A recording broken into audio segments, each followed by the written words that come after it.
결국은 수술하고 나서 1년 반이라는 시간이 흘렀는데 적응이 안 될 환자분이 과연 2년, 3년이 된다고 적응이 될까요? 저는 그렇게 생각을 하지는 않거든요. 1년 반이라는 시간 동안 건조증 치료도 해보고 후발백내장 레이저 치료도 해보고 여러 가지 치료를 해봤지만 결국은 다초점 렌즈에 적응을 이렇게 못하시는 케이스에 해당이 됐었고 받으시고 불편함이 해결이 됐었던 케이스였고요.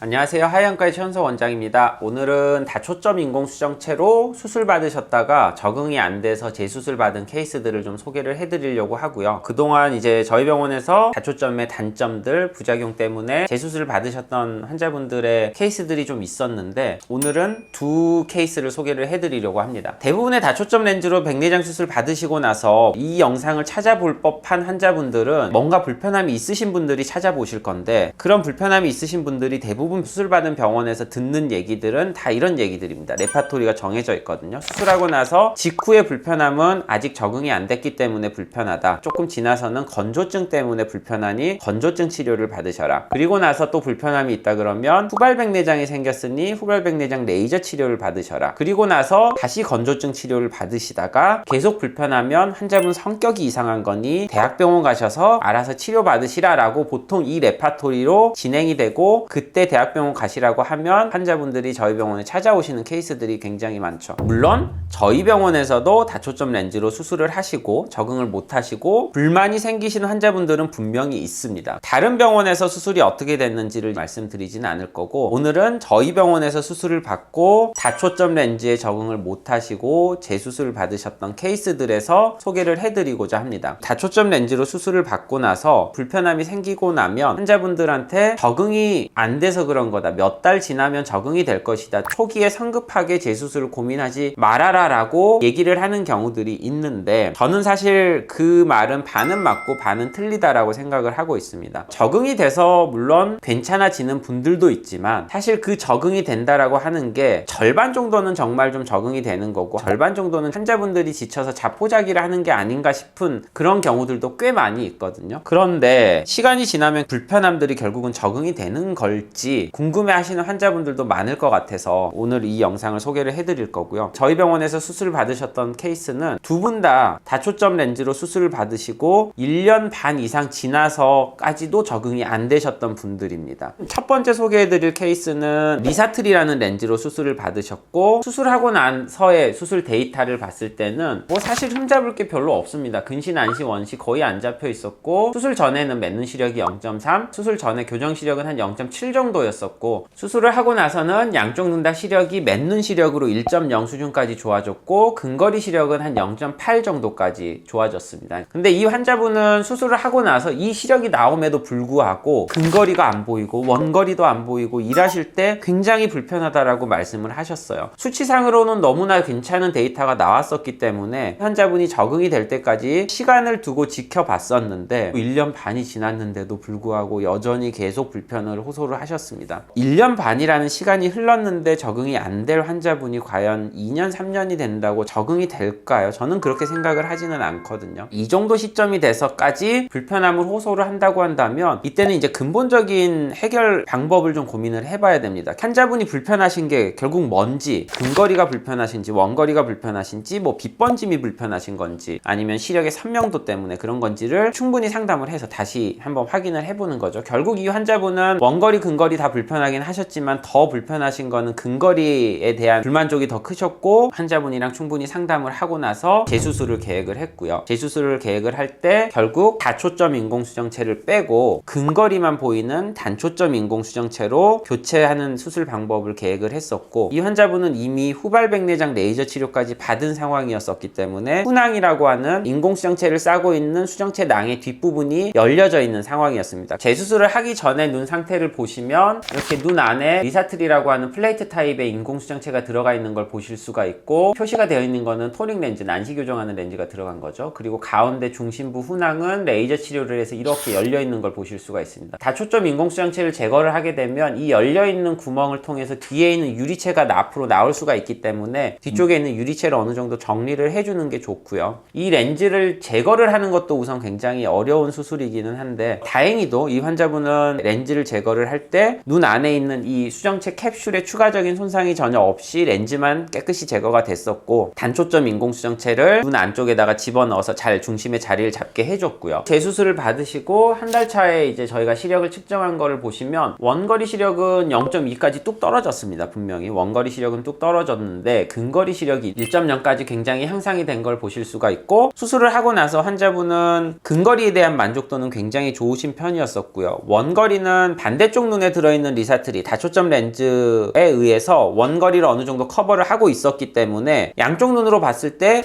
이 정도면은 근거리가 내가 그동안 제일 불편했었던 건데 근거리가 확실히 보이고, 원거리는 가끔 안경을 쓰면서 평상시에 그냥 반대쪽 눈으로 좀 보면서 지내시겠다라고 말씀을 하셔서 그렇게 지내고 계시고요. 제가 보통은 다초점 렌즈랑 단초점 렌즈를 믹스앤매치로 수술 받으시는 분들한테 단초점 렌즈가 원거리가 잘 보이게 수술하면 반대쪽에 들어가는 다초점 렌즈는 근거리가 잘 보이는 렌즈를 선택을 하시는 게 좋다라고 말씀을 드리는데, 이분은 이제 반대의 경우가 됐었던 거죠. 단초점 렌즈로 근거리가 잘 보이는 눈이 됐었고 반대쪽 눈에 다초점 렌즈가 들어간 상황이었었는데, 다행히도 리사트리라는 렌즈는 비교적 원거리에 대한 시력이 선명도가 다른 다초점 렌즈들 중에서는 괜찮은 편이었었기 때문에 한쪽 눈에 다초점이 들어가 있음에도 불구하고 원거리에 대한 만족도가 비교적 괜찮았었던 거죠. 그래서 한쪽 눈만 렌즈 교체를 하시고 나서 만족도가 괜찮아져서 지금은 지켜보고 있는 상황이고요. 결국은 수술하고 나서 1년 반이라는 시간 동안 건조증 치료도 해보고 후발백내장 레이저 치료도 해보고 여러 가지 치료를 해봤지만 결국은 다초점 렌즈에 적응을 이렇게 못하시는 케이스에 해당이 됐었고, 재수술을 받으시고 불편함이 해결이 됐었던 케이스였고요. 두 번째 케이스를 또 말씀을 드리면 시너지라는 렌즈로 양쪽 눈에 수술을 받으셨던 케이스입니다. 시너지 렌즈는 근거리에 대한 시력이 다른 렌즈들에 비해서는 비교적 괜찮은 렌즈이고, 원거리에 대한 시력은 상대적으로는 조금 아쉬운 렌즈인데, 이 분 같은 경우는 수술을 하고 나서 원거리는 괜찮은데 오히려 근거리가 되게 불편하다라고 말씀을 하셨어요. 그 이유가 이분 같은 경우도 수술 전에 시력이 양쪽 눈 다 약간의 근시를 가지고 있었습니다. 약간의 근시를 가지고 있었기 때문에 백내장이 생기기 전까지 근거리 시력은 굉장히 좋은 눈이었었고 원거리 시력만 좀 떨어진 상황이었었는데, 근거리에 대한 시력이 워낙에 좋았었기 때문에 환자분의 근거리에 대한 기대치가 상대적으로 너무 높으셨었던 거죠. 충분히 수술 전에 저희는 설명을 해드리고 말씀을 드리지만 어느 정도 번져 보이는지에 대한 정도를 정확히 이해시켜 드릴 수가 없고, 환자분도 그걸 정확히 이해하시기 힘든 상황이라서 이런 경우들이 간혹 분명히 생기기 나름이고요. 그나마 다초점 렌즈들 중에 근거리가 잘 보인다라고 하는 시너지 렌즈로 수술을 했음에도 불구하고 근거리에 대한 불만족이 생기는 상황이었습니다. 결국은 이분도 수술한 지 1년 6개월 지나서 해결 방법을 막 찾아보시다가 건조증 치료도 받아보시고 여러 가지 치료를 이제 받아보셨으나 해결이 안 돼서 결국은 아이엔스 렌즈로 재수술을 시행을 했고요. 이분 같은 경우는 이제 처음부터 원거리 시력도 1.0, 근거리 시력도 1.0, 수치상으로는 굉장히 잘 나오는 상황이었었고, 눈 도수도 뭐 근시, 난시 이런 게 거의 안 잡히는, 눈의 수치적인 결과로만 보면 굉장히 좋은 상황이었습니다. 그래서 수치는 너무 좋은데 환자분이 수술 초기부터 시력에 대한 선명도에 대한 만족도 자체가 우선 썩 좋은 편이 아니었었기 때문에 약간의 후발백내장이 생기고 있음에도 불구하고 저는 이런 경우에는 후발백내장 레이저 치료를 오히려 하지 말라고 말씀을 드리거든요. 후발백내장 레이저 치료를 해버리게 되면 앞에 설명드렸었던 케이스와 같이 재수술을 하는 데 있어서 훨씬 수술이 복잡해지고 어려워지게 됩니다. 수술을 할 때 유리체 절제술이라는 수술까지 같이 고려를 해야 되게 되고, 이분 같은 경우는 후발백내장 레이저 치료를 안 받으셨기 때문에 수술을 할 때 속에 있는 유리체는 그대로 남겨놨었고요. 인공수정체를 싸고 있는 수정체 낭과 인공수정체만 유착을 잘 박리를 시킨 다음에 인공수정체 제거하고 그 자리에 아이엔스 인공수정체를 넣어서 근거리가 잘 보일 수 있도록 바꿨고요. 바꾸고 나서야 환자분이 원하시는 만큼 잘 보이게 되셨는데, 이분도 마찬가지죠. 결국은 1년 6개월이라는 시간이 지났음에도 불구하고 렌즈 자체의 특성에 대한 문제였었던 것이고, 그거에 결국 적응을 못 하셨던 거죠. 다초점 렌즈로 수술 받기 전에 병원들에서 상담을 하다 보면 뭐 어떤 불편한 점들이 있을 겁니다. 단 시간이 지나면 이런 거는 적응이 되실 거예요 라고 이렇게 단정지어서 얘기를 하고 하고 그렇게 설명을 들으시고 기대를 하고 수술을 하셨다가 이런 케이스들이 생길 수가 있는 거죠. 저희도 뭐 마찬가지로 수술을 하고 나서 어느 정도 적응 기간은 필요합니다 라고 말씀을 드리지만 절대 이게 단초점만큼 잘 보여지지는 않습니다 라고 강조를 많이 드리는데, 어느 정도 또 알아보시고 오신 환자분들은 기대치가 이 정도로 높아져 있어서 저희가 얘기하는 것 중에 단점들을 집중해서 안 듣게 되시고 장점들만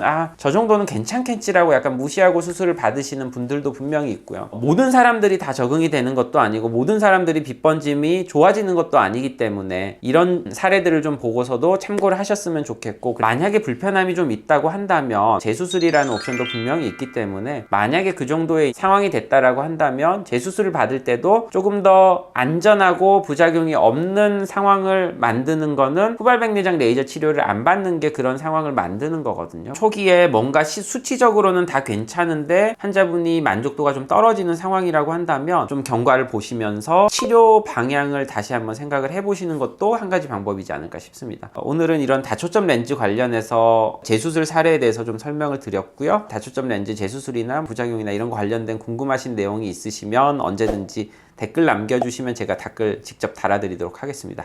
이상 하이안과의 최현석 원장이었습니다.